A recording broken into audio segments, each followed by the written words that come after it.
સુરત મહાનગરપાલિકા કે જેને સ્માર્ટ મહાનગરપાલિકાનો ખિતાબ મેળવ્યો છે, પણ આ સ્માર્ટ મહાનગરપાલિકાની કામગીરી પર ધ્યાન આપીએ તો કહી શકાય કે કાચબાની ગતિએ કામ કરતી મહાનગરપાલિકા.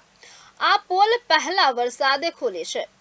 પાલ ગૌરવપથ રોડ બાગબાન સર્કલ નજીક અનેક સોસાયટીઓ આવેલી છે કે જ્યાં રોડ પર વરસાદી પાણીના નિકાલ માટે ડ્રેનેજ લાઇનની છેલ્લા 4 મહિનાથી કામગીરી ચાલી રહી છે.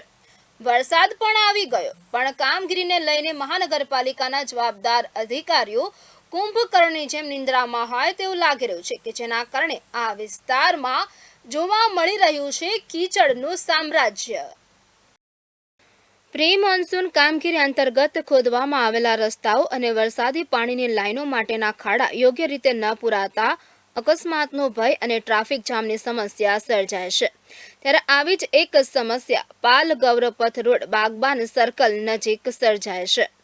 વરસાદી પાણીના નિકાલ માટે ડ્રેનેજ લાઇનની કામગીરી હાથ ધરવામાં આવી હતી. આ કામગીરી 4 મહિના પહેલા પૂરજોશથી શરૂ કરવામાં આવી. 1.5 મહિના પહેલા રોડનું ખોદકામ પણ કરવામાં આવ્યું, પરંતુ પહેલા વરસાદે પાલિકાની કામગીરીની પોલ ખોલી નાખી છે. તંત્રની આળસના કારણે પહેલા વરસાદે આજે એ વિસ્તારમાં કીચડનું સામ્રાજ્ય જોવા મળી રહ્યું છે, જેનો સીધો ભોગ ત્યાંની અનેક સોસાયટીના લોકો બની રહ્યા છે. ત્યાં એવી પરિસ્થિતિનું નિર્માણ થયું છે કે લોકો માટે બહાર નીકળવું પણ મુશ્કેલ બની રહ્યું છે કે જેની સીધી અસર ત્યાંના લોકોના જનજીવન પર જોવા મળી રહી છે.